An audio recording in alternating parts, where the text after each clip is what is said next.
It's not often you hear Annie Potts speak out with fire, but when she does, you'd better believe she means it.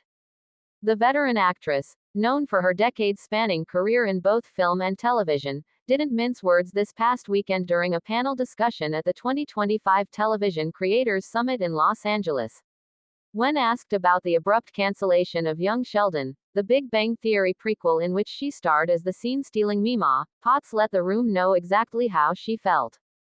"It was a stupid business move," Potts said bluntly, drawing audible gasps and applause from the audience.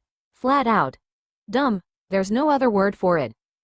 A fan favorite with gas still in the tank, Young Sheldon wrapped its 7-season run earlier this year, concluding the story of a young Sheldon Cooper, played by Ian Armitage, as he prepares to leave East Texas for Caltech. While the series had initially been planned as a limited expansion of the Big Bang Theory universe, its overwhelming success, both critically and commercially, propelled it far beyond expectations. "People loved it," Potts continued. "The writing was smart, it had heart, and it had a fanbase that was still growing. It wasn't just a nostalgic cash grab.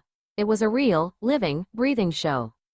Indeed, Young Sheldon became a consistent ratings hit for CBS, drawing in millions of weekly viewers, many of whom were not even fans of The Big Bang Theory.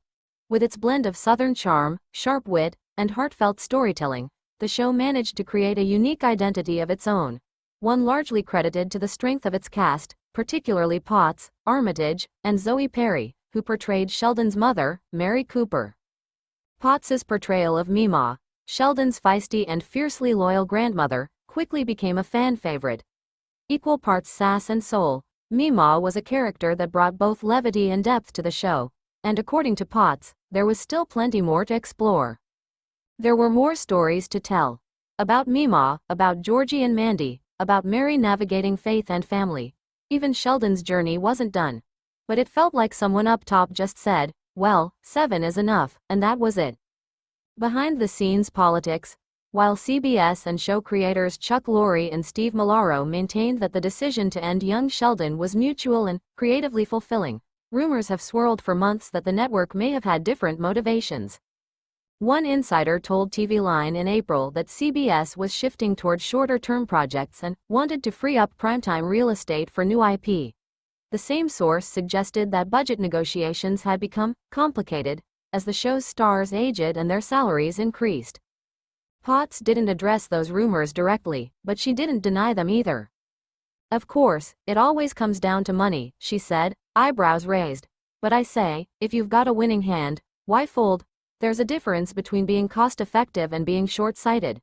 And this was short-sighted." Fans and critics agree. The reaction online has been equally impassioned.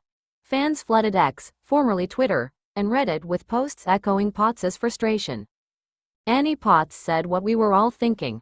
#BringBack Young Sheldon," one user wrote. Another added, "CBS is gonna regret this. The show was peaking, not fading. Why cancel something that still has gas in the tank?" Critics have also lamented the show's early departure. In a retrospective for Variety, television columnist Danielle Mercer wrote, "The final season of Young Sheldon was among its best, balancing humor, heartbreak, and growth with elegance. It ended well, but it didn't need to end." A spin-off Band-Aid?